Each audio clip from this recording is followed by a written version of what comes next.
Mateus 5, versículos 14 e 16.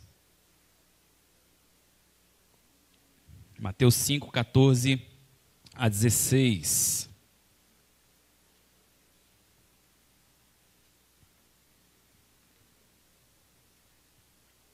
Aqui é filmagem. Eu não vim de maquiagem, não fiz nada, rapaz. Ainda bem que eu vim de terno, né? Já ajudou bastante. Canadá, né? E Londres e tudo mais. É uma coisa muito chique, né? O texto diz então assim: vós sois a luz do mundo. Não se pode esconder uma cidade edificada sobre um monte, nem se acende a candeia e se coloca debaixo do alqueire, mas no velador, e dá luz a todos que estão na casa. Assim, resplandeça a vossa luz diante dos homens, para que vejam as vossas boas obras e glorifiquem a vosso Pai que está nos céus. Nesse momento, ore pela sua vida, ore pela sua alma, e também aproveite e interceda pela pessoa que está do seu lado, que ela também possa receber do Senhor essa porção e sair daqui com o coração cheio da palavra de Deus. Ó Deus, fale conosco, ilumina-nos para que possamos compreender, para que possamos praticar a tua santa palavra. Essa é a nossa oração diante do Senhor, em nome de Jesus. Amém. Quando a gente fala de luz, nós nos reportamos a uma alegoria, uma parábola que Platão fez há alguns milênios atrás. E eu fico pensando, alguns séculos atrás, eu fico pensando aqui, interessante, sobre a caverna de Platão. E essa caverna, ela traz uma lição bem próxima do texto que nós estaremos abordando a partir de agora. O que essa caverna nos mostra? Ela nos mostra uma exemplificação de como podemos nos libertar da condição de escuridão que nos aprisiona através da luz da verdade. Através do poder do conhecimento, nós temos a capacidade de nos libertar da escuridão. A parábola diz que haviam homens dentro de uma caverna que conseguiam apenas avistar sombras fora dos muros da cidade. E então eles tinham apenas uma visão equivocada, uma visão distorcida a respeito da realidade externa. Mas houve uma pessoa que saiu da caverna e começou, através do contato com a realidade, ver uma outra situação. Ele viu de fato a verdade. Não eram sombras, mas eram homens como eles mesmos. Então esse homem então volta para a caverna para dizer àqueles que estavam ali como era a realidade, como era a verdade.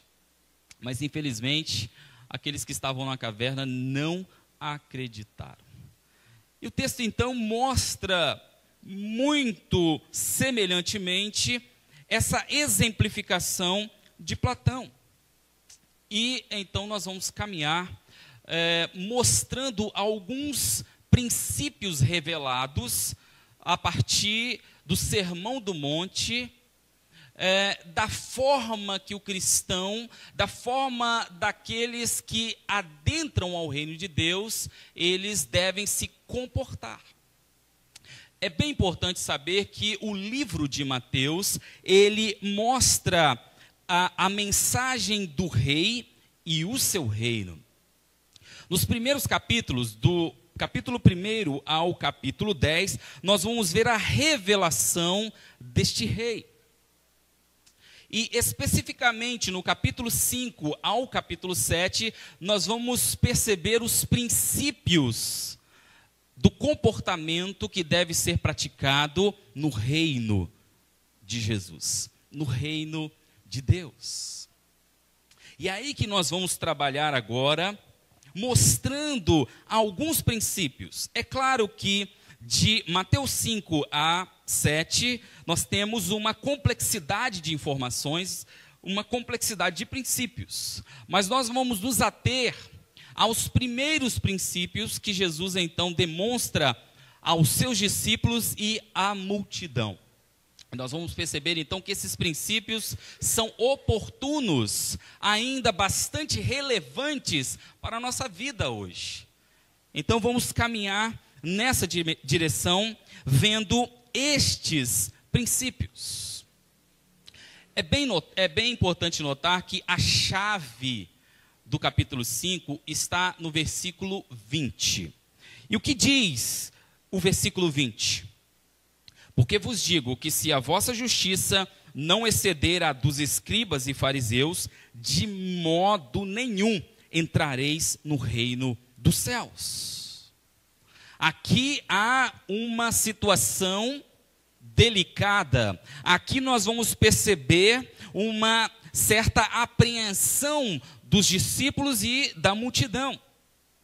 Eles começam a perceber que, ora, se os escribas e fariseus, que são considerados em certo nível de santidade na comunidade, não conseguem adentrar ao reino de Deus, o que vai sobrar para nós? Essa apreensão tomou conta do povo, tomou conta da multidão, tomou conta dos discípulos. Como, então, adentrar o reino de Deus? Com tamanha exigência da parte do próprio Deus. Ele começa, então, a falar das bem-aventuranças.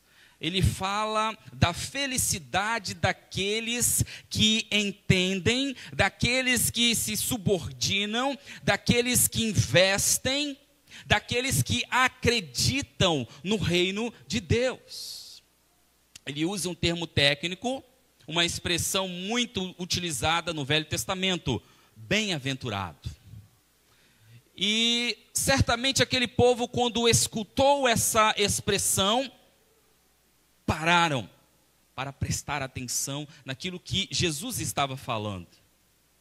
Porque na concepção dos judeus viriam bênçãos a partir daquela expressão. E aí Jesus traz uma visão do reino de Deus totalmente diferente da visão que os fariseus e os escribas tinham a respeito do reino de Deus. E nesse contexto, amados, vamos perceber que as bem-aventuranças eram sinais da conduta do crente, externamente, mas que brotavam internamente. O reino de Deus, ele é consolidado primariamente no coração. E não externamente, como acreditavam os religiosos da época. E nós vamos perceber que os religiosos, eles se preocupavam demais em cumprir mínimos detalhes, mas eles não tinham a preocupação com o coração, com a intenção em si cumprir cada detalhe. É aí que Jesus começa a mexer, é aí que Jesus começa a destacar e dar uma direção totalmente diferenciada daquilo que aquele povo entendia. Ele vai mostrar então os princípios do reino de Deus. Qual que era o problema dentro desse contexto? Qual que era o problema dos religiosos? O problema dos religiosos, amados, era que eles se detinham apenas na lei externa, mas eles não se preocupavam com a lei interna. E isso tirava a esperança do povo, porque era um fardo pesado demais sobre os ombros do povo. E Jesus então ele vai trazer uma ampliação da lei, mostrando e selecionando 6 importantes leis do Antigo Testamento, à luz da vida nova, à luz do reino de Deus. Ele vai mostrar então esses princípios, onde ele trata das atitudes do coração e não apenas ações aparentes. Vamos ver esses princípios, vamos caminhar nesses princípios. Vamos ver então como deve se comportar aqueles que adentraram ao reino de Deus. Vamos perceber aqui então a justiça em ação de forma diária, na vida diária. Jesus ele quer trazer então princípios da justiça do seu reino. Como se deve comportar aqueles que agora vivem para o seu rei? Como se deve comportar aqueles súditos, servos? E ele vai então discursar nesse belo sermão, nessa bela composição teológica que Jesus traz em Mateus 5 ao capítulo 7.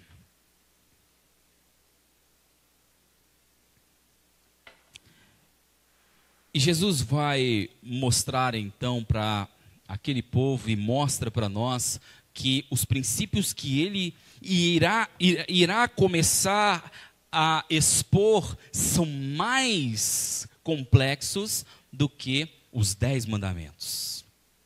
São mais difíceis de cumprir do que os 10 mandamentos. Porque tem que partir do coração. Tem que partir internamente. A coisa deve se consertar internamente. E por isso a complexidade. Por isso a dificuldade. Nos versículos que nós lemos, deste capítulo 5, a partir do versículo 14, ele mostra que é algo ilógico pegar a luz e escondê-la debaixo do alqueire, ou debaixo de um balde, algo parecido com um vaso. É algo ilógico. Não é algo natural, não é algo comum. Por que Jesus fala isso? Porque ele vai dizer o seguinte: um crente que não reproduz a justiça do meu reino, também é algo incomum, também é algo ilógico, não é natural. Por isso que ele chama a nossa atenção, após a exposição das bem-aventuranças: vós sois o sal da terra. Vocês têm agora a responsabilidade de conservar esse mundo e dar sabor à existência. E ele continua dizendo: vós sois a luz do mundo, vocês agora vão conhecer a verdade. Vocês agora vão conhecer a realidade. E essa realidade não pode ser escondida. Vocês não podem esconder. Vocês devem apresentar essa realidade às nações, aos homens. E que realidade é essa que Jesus traz para os nossos corações? É importante notar que Jesus ele usa uma expressão bem característica nesse sermão. Ele utiliza a expressão: ouvistes o que tem dito.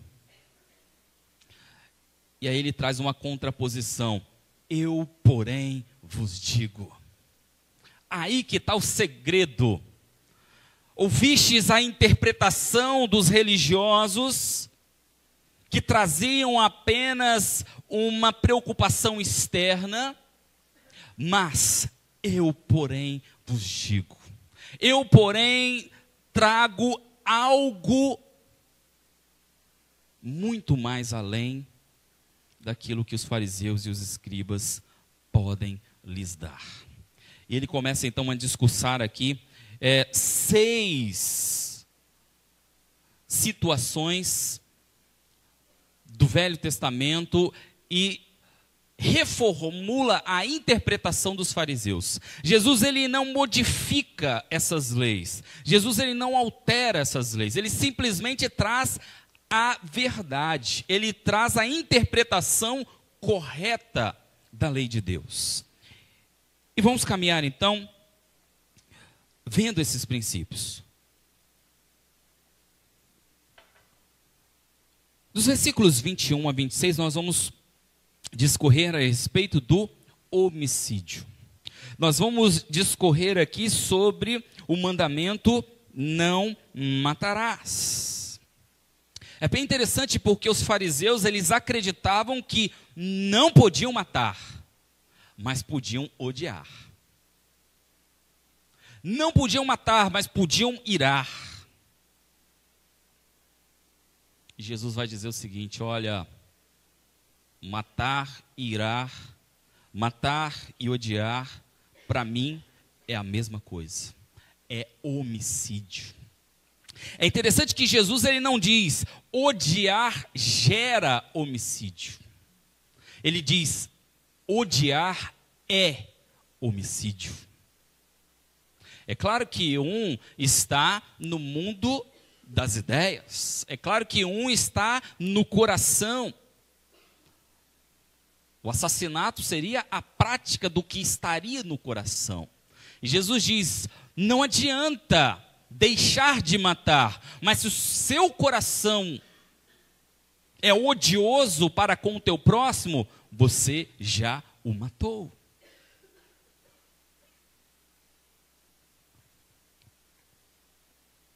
É bom fazermos uma diferença a respeito da ira santa e da ira pecaminosa. É claro que a ira santa, ela é sempre direcionada ao pecado, como nós vemos em Efésios 4, 26. Irai-vos e não pequeis. Ou seja, você tem que ficar irado, se ire contra o pecado. E Jesus então, ele vai dizer: não odeiem as pessoas. Esse ódio pecaminoso para com as pessoas é que Jesus está combatendo nesse momento. Ele diz o seguinte: odiar alguém é cometer homicídio no coração. É uma ira arquitetada, é uma ira cultivada, é uma ira alimentada pelo pecado. Você quer brilhar a luz de Jesus? Começa a parar de odiar as pessoas. Ah, mas eu não odeio. Mas você também não quer abençoar, não quer se aproximar, não quer resolver a situação. Tiago fala que não são apenas as ações erradas que são pecado, mas também as omissões que são pecado. Infelizmente, nós continuamos a odiar porque perdemos. Nós continuamos a odiar, apesar de perdermos a comunhão com o Senhor, porque não seremos presos como assassinos. Por isso que continuamos a odiar. Não ligamos a mínima pela perca da comunhão com o Senhor. Não ligamos. Ficamos apenas limitados a matar por causa das consequências do assassinato, do homicídio. Mas não paramos para analisar que as consequências do coração são piores, porque aquele que odeia o seu próximo, ele então é afastado da comunhão do Senhor. Tanto é que o texto diz que, olha, se você for dar a sua oferta, mas tem alguma coisa errada com seu irmão, pare já imediatamente, volte e vai acertar a sua vida com o seu irmão, e depois continue a adorar, porque eu não vou aceitar a sua adoração. Mas você não vai ser preso hoje, você não vai ser preso amanhã, então você continua odiando. Infelizmente é assim. O que a gente precisa fazer é encarar o ódio e a ira diante de Deus e confessá-la, para que Ele então nos livre dessa escravidão que nos aprisiona, que nos destrói, que tira o nosso andar, o nosso caminhar.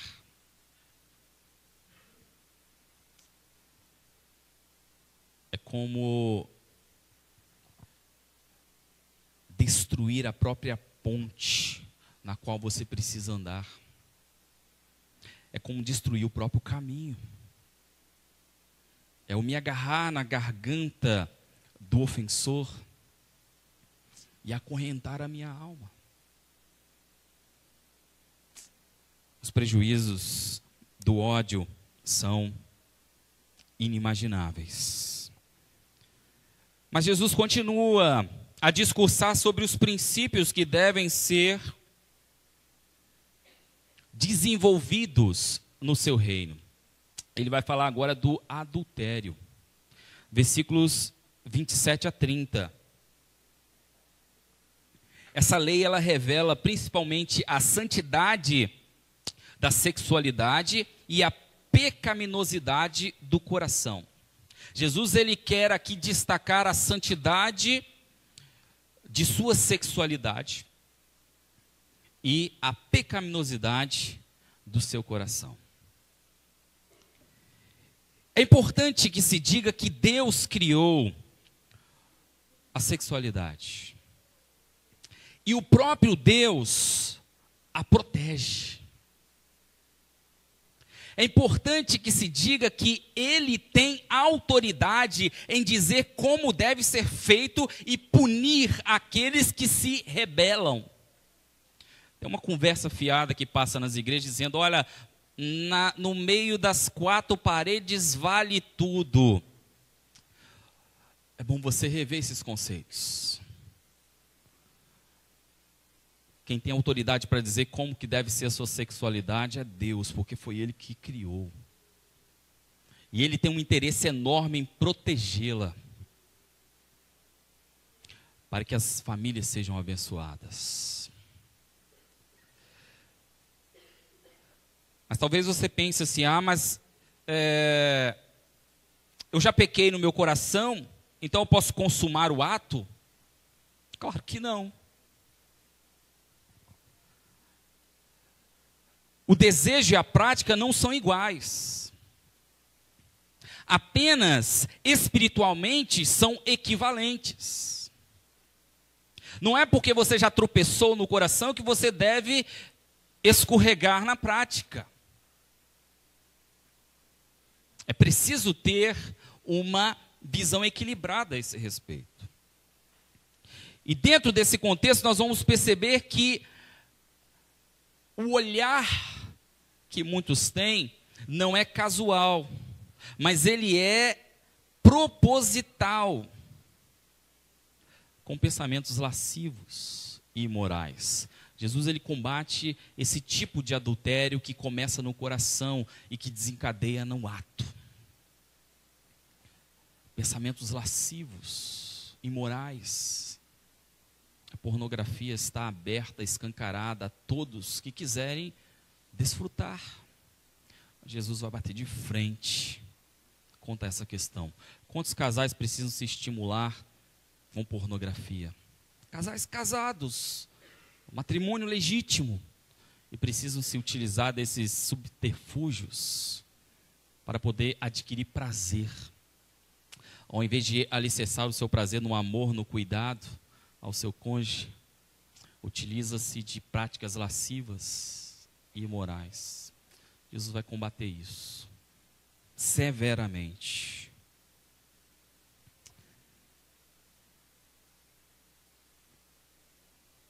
Quando Jesus diz para arrancar as mãos e os olhos fora, Ele não está querendo dizer para você fazer uma cirurgia. Mas ele está dizendo o seguinte: trate do problema agora. Trate do problema imediatamente. Trate do problema radicalmente. Não pode foiçar o problema, tem que arrancar a raiz do problema. E é interessante porque olhos e mãos são os culpados desses atos lascivos. São os agentes diretos desses atos lascivos. E aí Jesus então vai dizer: olha, se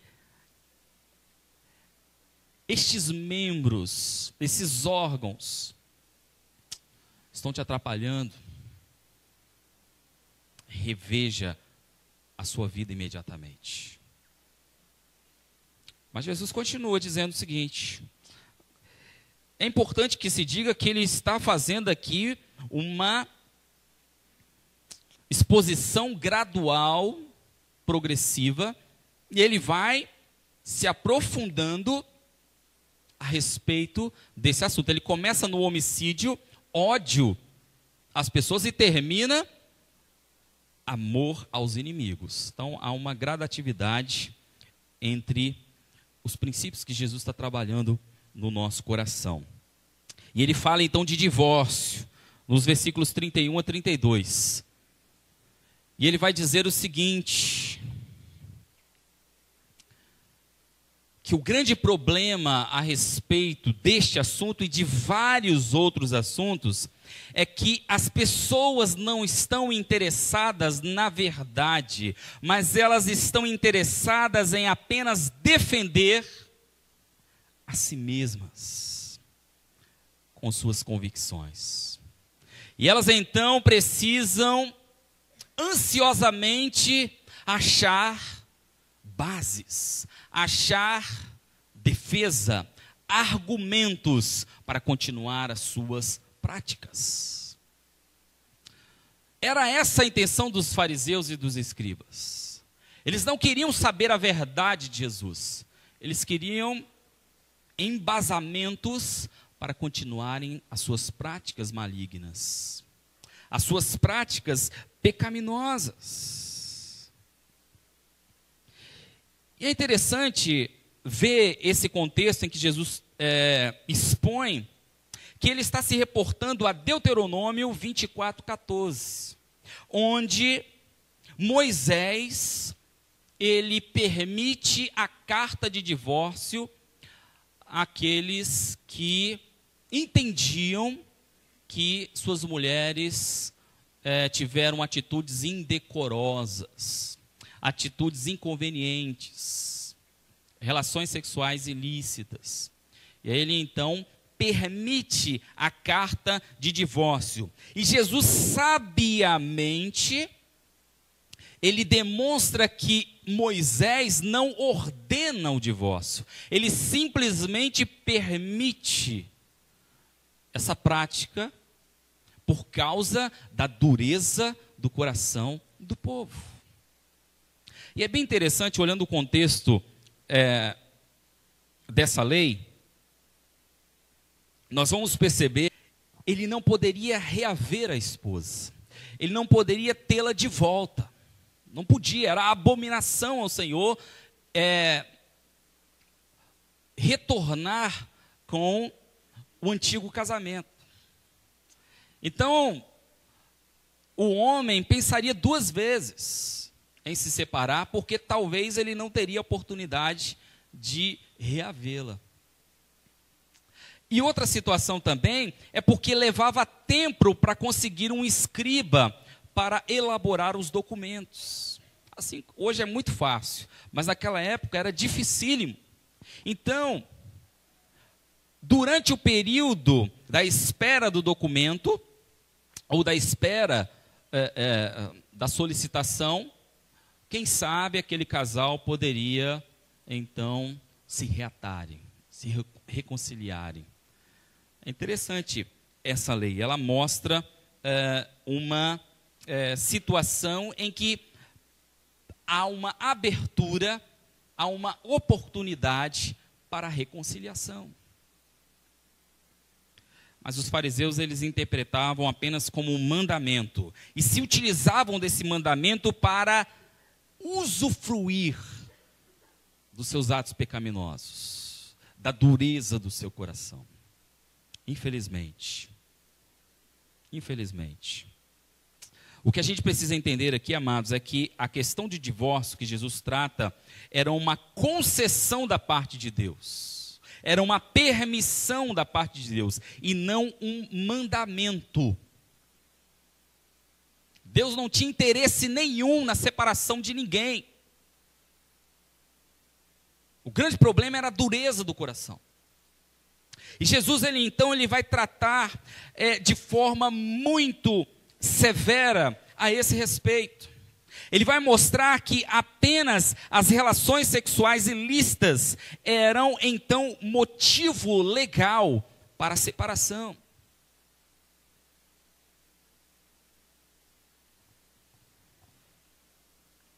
Mas, infelizmente, por causa da dureza do coração, há muitas ocasiões hoje que torna impossível curar as feridas e salvar o nosso casamento. O divórcio acaba sendo o último recurso. O divórcio acaba sendo o primeiro recurso, na verdade, e não o último. O divórcio, amados, não pode ser a primeira opção no casamento. Ela deve ser a última opção. Porventura, se tiver alguém divorciado, isso não é um recado para você. Isso é um recado para os jovens que ainda nem casaram. Tome cuidado, porque o matrimônio é algo muito sério para Deus. Mas ele continua, ele caminha em seus discursos. Aquele relógio, ele anda mais rápido?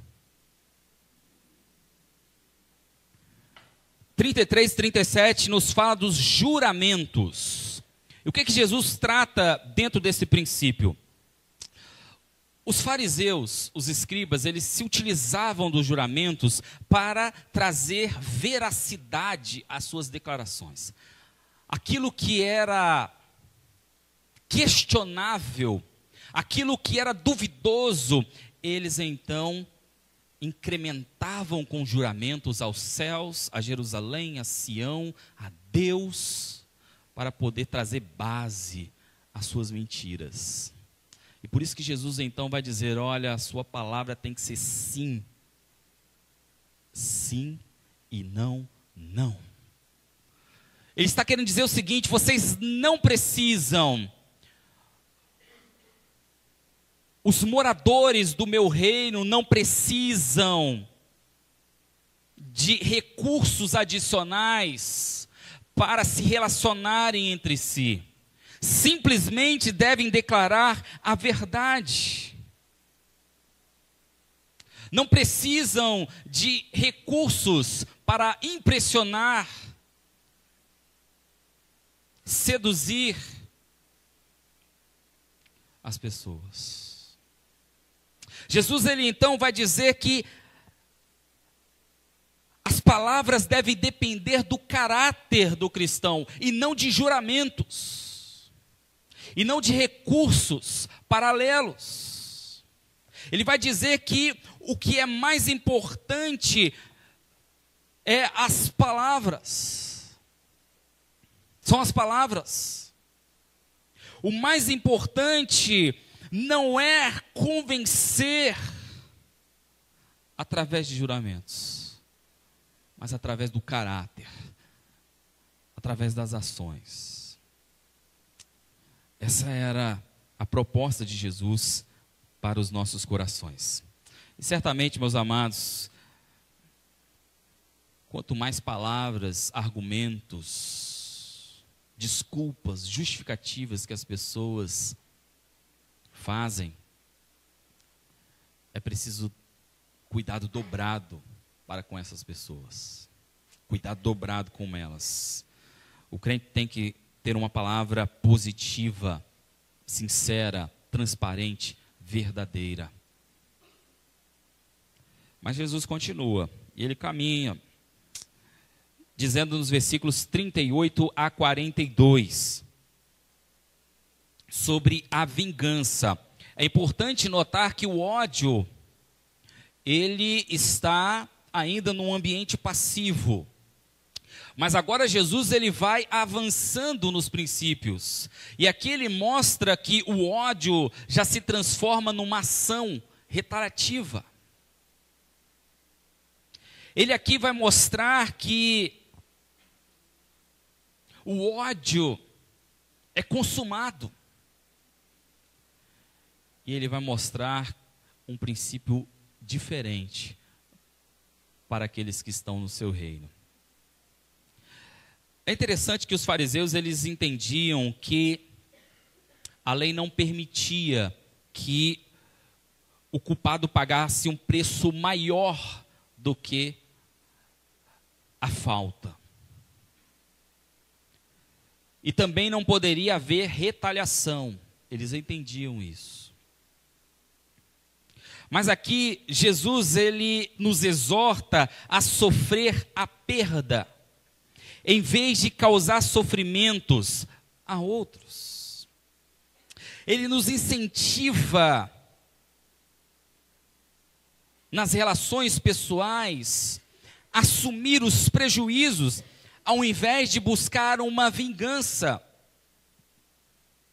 É bom que se diga que o evangelho, ele é feito de ações e não de reações. O evangelho é feito de iniciativas e não de contra-ataques. E não de vinganças. E ele então vai mostrar que a pessoa que busca a vingança, ela não apenas causa sofrimento alheio, mas também causa sofrimento a si mesma. E Jesus quer então nos livrar da guerra e nos trazer para um ambiente de paz. Ele vai então mostrar que dar a outra face significa permanecer firme onde estamos para resolver os problemas e não fugir deles. Jesus está querendo dizer que podemos ser feridos 2 vezes, mas é melhor do que ser prejudicado internamente no coração.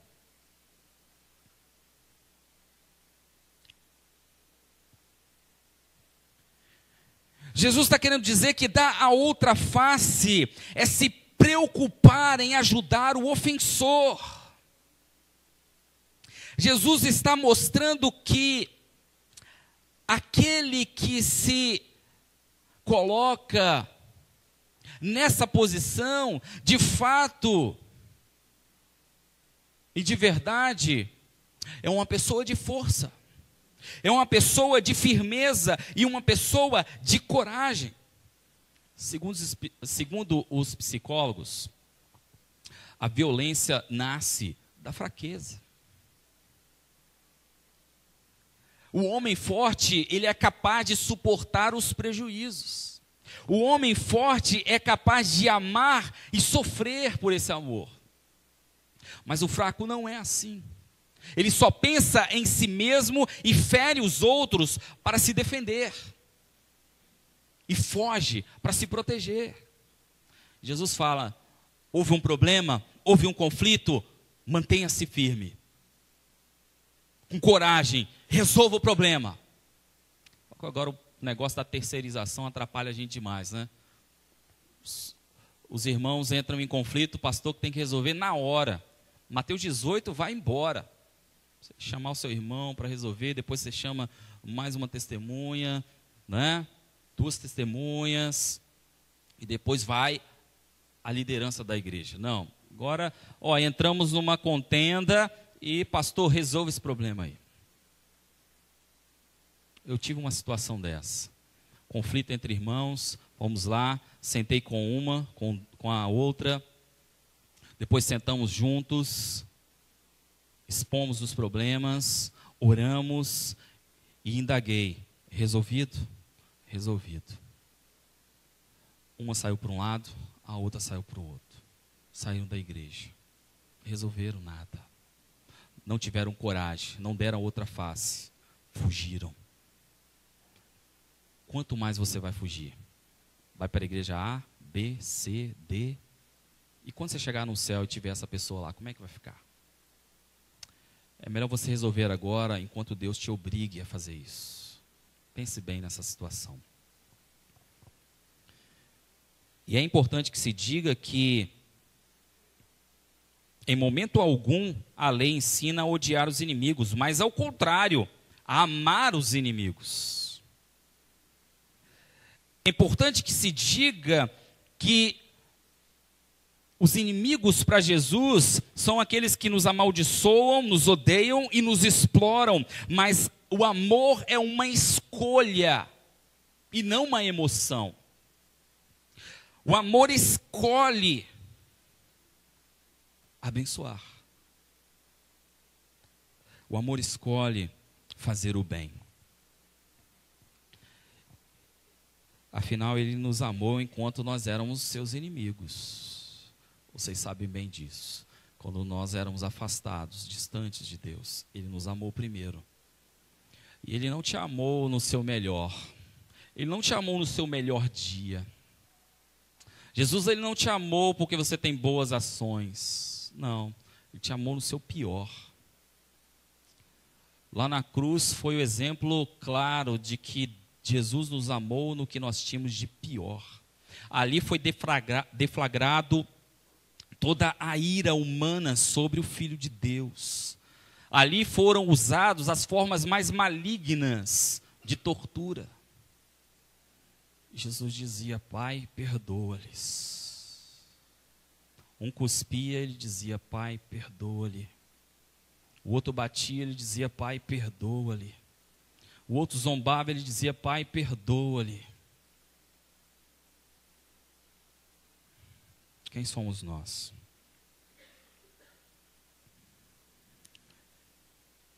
Vamos finalizar, amados. Vamos perceber aqui que quando nós oramos pelos nossos inimigos, fica mais fácil amá-los. Quem sabe você ainda não ama o seu inimigo porque você não orou por ele ainda. Quem sabe é o momento de começar a orar por ele. Quem sabe esse veneno que está no seu coração possa ser dissipado e você desacorrentado e você tirar as mãos da garganta dessa pessoa. Todos os dois serem livres. Vamos concluir, amados? Vamos fechar essa ideia. Por que nós devemos amar os inimigos? Porque prova que somos filhos do Pai. Por que devemos amar os inimigos? Porque Deus é amor e concede bênçãos a justos e injustos. Por que devemos amar inimigos? Porque o amor cria ambiente para transformá-los em amigos. Eu gosto muito da palavra de Jesus com Judas. Judas chega para beijá-lo no ato de traição e Jesus ele usa uma expressão fantástica. Amigo, a que vieste? Jesus estava dizendo para ele o seguinte: olha, eu te dou um tempo para você repensar. Eu te dou um tempo para você refazer os seus conceitos. Você é meu amigo. Só alguém como Jesus para poder ter uma atitude dessas. Por que nós devemos amar os inimigos? Porque o Pai ama os inimigos e procura transformá-los em filhos. E nós somos agentes cooperadores nessa tarefa.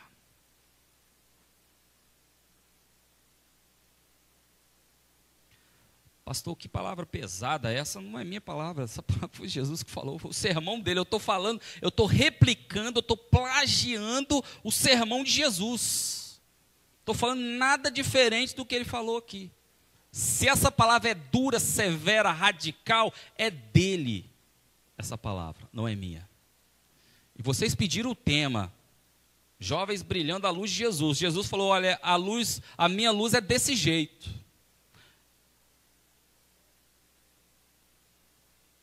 E ele no final do capítulo 7, É como se ele olhasse uma tempestade vindo no horizonte, as nuvens negras. E ele então diz à multidão: olhem a tempestade.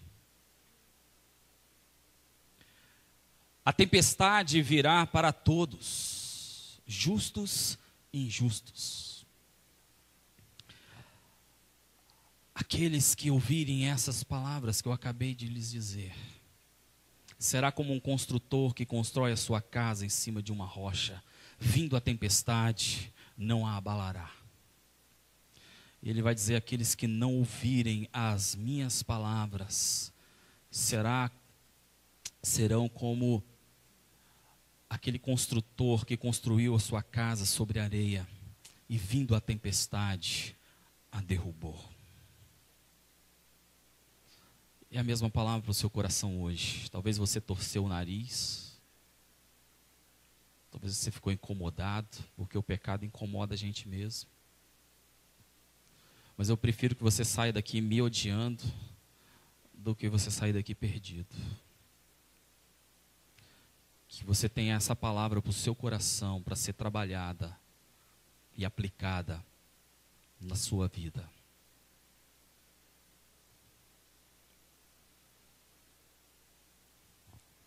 Jesus no versículo 48 diz: sede perfeitos como é perfeito o vosso Pai. Ele não está querendo dizer que precisamos ser impecáveis, sem erros. Não é isso que Jesus está querendo dizer, até mesmo porque isso é impossível. O que Jesus está trazendo para o nosso coração é a respeito de integridade, maturidade cristã. Se você ainda não tem essa maturidade que foi exposta hoje, é a hora oportuna.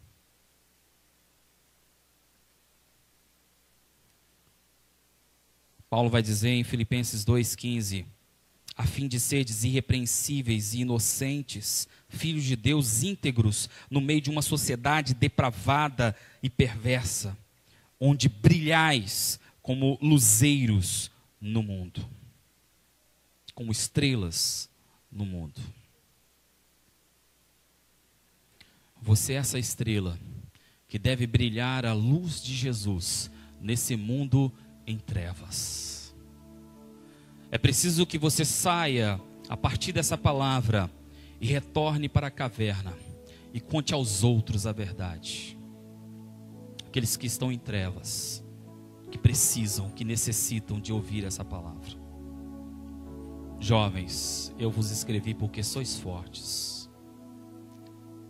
Jesus, ele não disse: vocês são como as estrelas. Vocês não são como a luz. Vocês são a luz. Vocês agora têm a verdade. Vocês agora foram santificados pela verdade. Cabe agora brilhar. Que Deus conceda graça e compreensão dessa santa e preciosa palavra. Em nome de Jesus. Amém.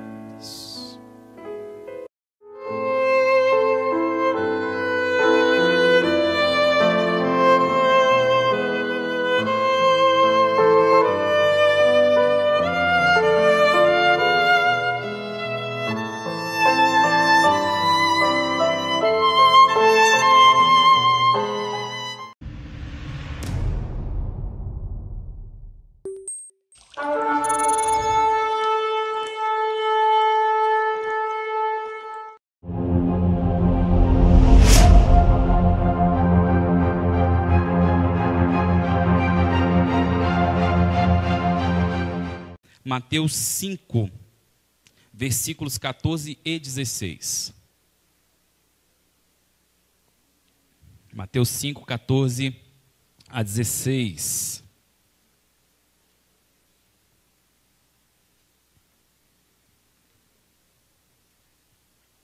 Aqui é filmagem. Eu não vim de maquiagem, não fiz nada, rapaz. Ainda bem que eu vim de terno, né? Já ajudou bastante. Canadá, né? E Londres e tudo mais. É uma coisa muito chique, né? O texto diz então assim: vós sois a luz do mundo. Não se pode esconder uma cidade edificada sobre um monte, nem se acende a candeia e se coloca debaixo do alqueire, mas no velador, e dá luz a todos que estão na casa. Assim, resplandeça a vossa luz diante dos homens, para que vejam as vossas boas obras e glorifiquem a vosso Pai que está nos céus. Nesse momento, ore pela sua vida, ore pela sua alma, e também aproveite e interceda pela pessoa que está do seu lado, que ela também possa receber do Senhor essa porção e sair daqui com o coração cheio da palavra de Deus. Ó Deus, fale conosco, ilumina-nos para que possamos compreender, para que possamos praticar a tua santa palavra. Essa é a nossa oração diante do Senhor, em nome de Jesus. Amém. Quando a gente fala de luz, nós nos reportamos a uma alegoria, uma parábola que Platão fez há alguns milênios atrás. E eu fico pensando, alguns séculos atrás, eu fico pensando aqui, interessante, sobre a caverna de Platão. E essa caverna, ela traz uma lição bem próxima do texto que nós estaremos abordando a partir de agora. O que essa caverna nos mostra? Ela nos mostra uma exemplificação de como podemos nos libertar da condição de escuridão que nos aprisiona através da luz da verdade. Através do poder do conhecimento, nós temos a capacidade de nos libertar da escuridão. A história, a parábola diz que haviam homens dentro de uma caverna que conseguiam apenas avistar sombras fora dos muros da cidade. E então eles tinham apenas uma visão equivocada, uma visão distorcida a respeito da realidade externa. Mas houve uma pessoa que saiu da caverna e começou, através do contato com a realidade, ver uma outra situação. Ele viu de fato a verdade. Não eram sombras, mas eram homens como eles mesmos. Então esse homem então volta para a caverna para dizer àqueles que estavam ali como era a realidade, como era a verdade. Mas infelizmente aqueles que estavam na caverna não acreditaram. E o texto então mostra muito semelhantemente essa exemplificação de Platão. E externamente, mas que brotavam internamente. O reino de Deus, ele é consolidado primariamente no coração. E não externamente como acreditavam os religiosos da época. E nós vamos perceber que os religiosos, eles se preocupavam demais em cumprir mínimos detalhes, mas eles não tinham a preocupação com o coração, com a intenção em si cumprir cada detalhe. É aí que Jesus começa a mexer, é aí que Jesus começa a destacar e dar uma direção totalmente diferenciada daquilo que aquele povo entendia. Ele vai mostrar então os princípios do reino de Deus. Qual que era o problema dentro desse contexto? Qual que era o problema dos religiosos? O problema dos religiosos, amados, era que eles se detinham apenas na lei externa, mas eles não se preocupavam com a lei interna.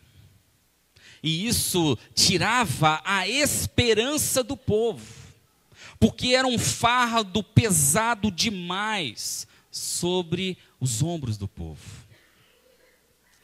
E Jesus então ele vai trazer uma ampliação da lei, mostrando e selecionando 6 importantes leis do Antigo Testamento, à luz da vida nova, à luz do reino de Deus.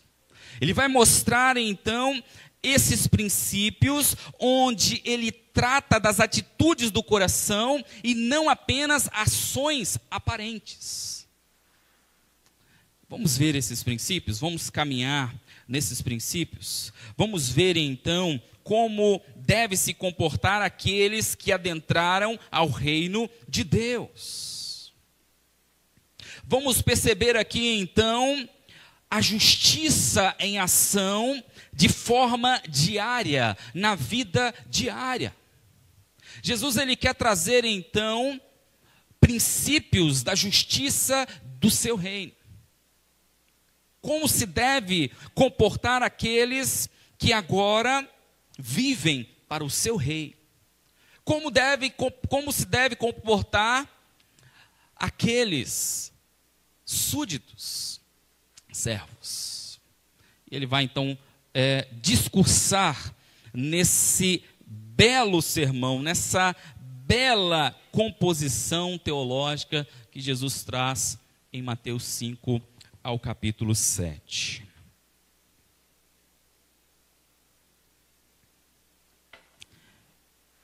E Jesus vai mostrar então para aquele povo e mostra para nós que os princípios que ele irá começar a expor são mais complexos do que os 10 mandamentos.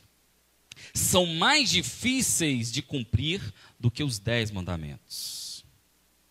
Porque tem que partir do coração. Tem que partir internamente. A coisa deve se consertar internamente. E por isso a complexidade. Por isso a dificuldade. Nos versículos que nós lemos, deste capítulo 5, a partir do versículo 14, ele mostra que então nós vamos caminhar mostrando alguns princípios revelados a partir do Sermão do Monte, da forma que o cristão, da forma daqueles que adentram ao reino de Deus, eles devem se comportar. É bem importante saber que o livro de Mateus, ele mostra a mensagem do rei e o seu reino. Nos primeiros capítulos, do capítulo 1 ao capítulo 10, nós vamos ver a revelação deste rei. E especificamente no capítulo 5 ao capítulo 7, nós vamos perceber os princípios do comportamento que deve ser praticado no reino de Jesus, no reino de Deus. E é aí que nós vamos trabalhar agora, mostrando alguns princípios. É claro que de Mateus 5 a 7, nós temos uma complexidade de informações, uma complexidade de princípios. Mas nós vamos nos ater aos primeiros princípios que Jesus então demonstra aos seus discípulos e à multidão. Nós vamos perceber então que esses princípios são oportunos, ainda bastante relevantes para a nossa vida hoje. Então vamos caminhar nessa direção, vendo estes princípios. É bem importante notar que a chave do capítulo 5 está no versículo 20. E o que diz o versículo 20? Porque vos digo que se a vossa justiça não exceder a dos escribas e fariseus, de modo nenhum entrareis no reino dos céus. Aqui há uma situação delicada. Aqui nós vamos perceber uma certa apreensão dos discípulos e da multidão. Eles começam a perceber que, ora, se os escribas e fariseus, que são considerados em certo nível de santidade na comunidade, não conseguem adentrar ao reino de Deus, o que vai sobrar para nós? Essa apreensão tomou conta do povo, tomou conta da multidão, tomou conta dos discípulos. Como, então, adentrar ao reino de Deus? Com tamanha exigência da parte do próprio Deus. Ele começa, então, a falar das bem-aventuranças. Ele fala da felicidade daqueles que entendem, daqueles que se subordinam, daqueles que investem, daqueles que acreditam no reino de Deus. Ele usa um termo técnico, uma expressão muito utilizada no Velho Testamento, bem-aventurado. E certamente aquele povo, quando escutou essa expressão, pararam para prestar atenção naquilo que Jesus estava falando. Porque na concepção dos judeus viriam bênçãos a partir daquela expressão.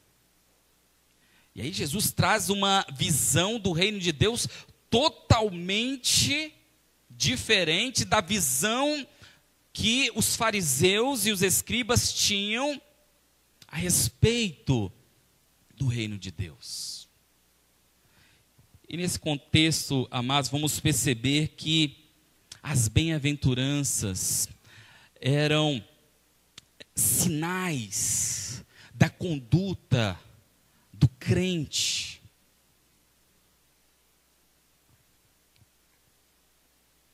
É bom fazermos uma diferença a respeito da ira santa e da ira pecaminosa.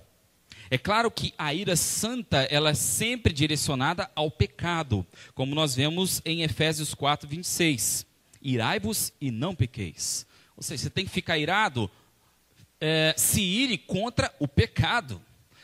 E Jesus, então, ele vai dizer, não odeiem as pessoas. Esse ódio pecaminoso para com as pessoas é que Jesus está combatendo nesse momento. Ele diz o seguinte: odiar alguém é cometer homicídio no coração. É uma ira arquitetada, é uma ira cultivada, é uma ira alimentada pelo pecado. Você quer brilhar a luz de Jesus? Começa a parar de odiar as pessoas. Ah, mas eu não odeio. Mas você também não quer abençoar, não quer se aproximar, não quer resolver a situação. Tiago fala que não são apenas as ações erradas que são pecado, mas também as omissões que são pecado. Infelizmente, nós continuamos a odiar porque perdemos, nós continuamos a odiar, apesar de perdermos a comunhão com o Senhor, porque não seremos presos como assassinos. Por isso que continuamos a odiar. Não ligamos a mínima pela perca da comunhão com o Senhor. Não ligamos. Ficamos apenas limitados a matar por causa das consequências do assassinato, do homicídio. Mas não paramos para analisar que as consequências do coração são piores, porque aquele que odeia o seu próximo, ele então é afastado da comunhão do Senhor.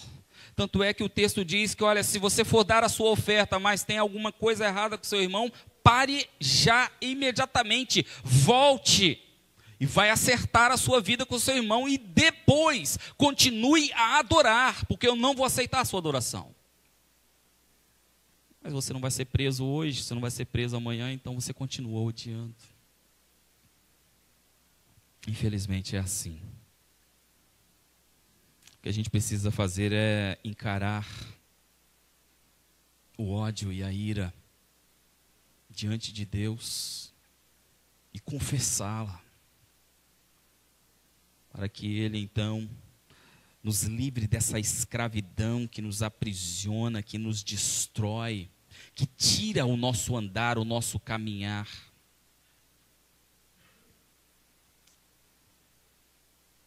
É como destruir a própria ponte na qual você precisa andar. É como destruir o próprio caminho. É eu me agarrar na garganta do ofensor e acorrentar a minha alma. Os prejuízos do ódio são inimagináveis. Mas Jesus continua a discursar sobre os princípios que devem ser desenvolvidos no seu reino. Ele vai falar agora do adultério. Algo ilógico pegar a luz e escondê-la debaixo do alqueire ou debaixo de um balde, algo parecido com um vaso. É algo ilógico. Não é algo natural, não é algo comum. Por que Jesus fala isso? Porque ele vai dizer o seguinte: um crente que não reproduz a justiça do meu reino também é algo incomum, também é algo ilógico, não é natural. Por isso que ele chama a nossa atenção após a exposição das bem-aventuranças: vós sois o sal da terra. Vocês têm agora a responsabilidade de conservar esse mundo e dar sabor à existência.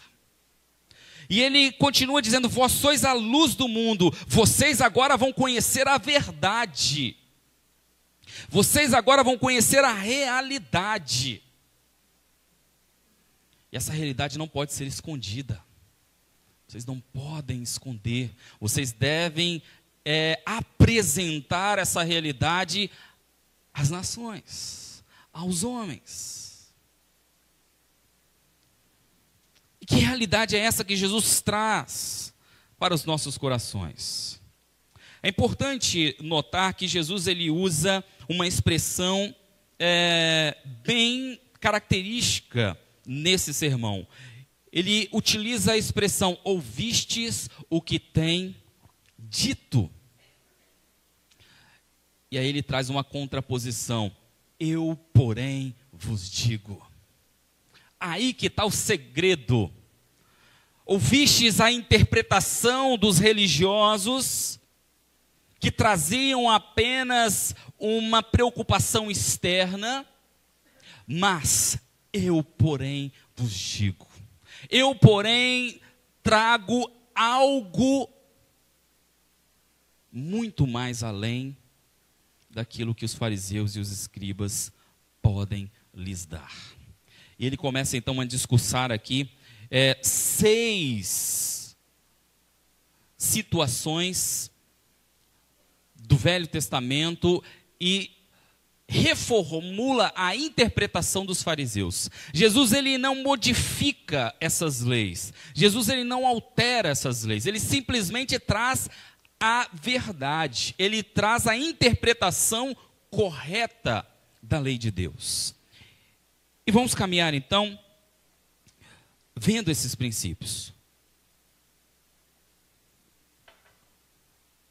Dos versículos 21 a 26, nós vamos discorrer a respeito do homicídio. Nós vamos discorrer aqui sobre o mandamento: não matarás.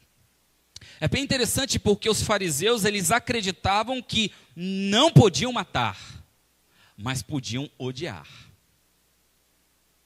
Não podiam matar, mas podiam irar. E Jesus vai dizer o seguinte: olha, matar e irar, matar e odiar, para mim é a mesma coisa. É homicídio. É interessante que Jesus ele não diz odiar gera homicídio.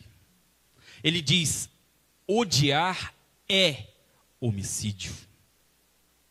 É claro que um está no mundo das ideias. É claro que um está no coração. O assassinato seria a prática do que estaria no coração. E Jesus diz: não adianta deixar de matar, mas se o seu coração é odioso para com o teu próximo, você já o matou.